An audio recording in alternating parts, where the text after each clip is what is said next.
न करता मिश्र यमन रागातील गाणे आम्ही गात आहोत। मराठी माणूस हाच खरा संगीताचा दर्दी जाणकार। त्याचप्रमाणे मराठी माणूस आणि त्याचं नाट्यवेळ सगळ्यांनाच ठाऊक आहे। पूर्वी खेड्यापाड्यात होणारी गुणावंचावरची किंवा झापाचा थिएटरातील नाटक, मग ती दशावतारी असो की संगीत नाटक, गणगण ही नांदी शिवाय काही व्हायचीच नाही।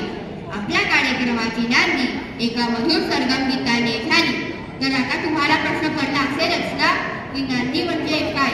तर नांदी म्हणजे सुरुवात। नांदीमध्ये गणेश व महेश नाहीतर नटेशाचं गुणगान करून त्यांची आराधना केली जाते।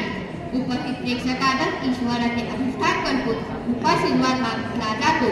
मगच नटी, सूत्रधार किंवा बेंत्या कृष्णासारख्या नाटकांच्या पात्रांद्वारे नाटकाचं कथानकाचं सूचन होतं। मग काय म्हणता, नांदी नव्हे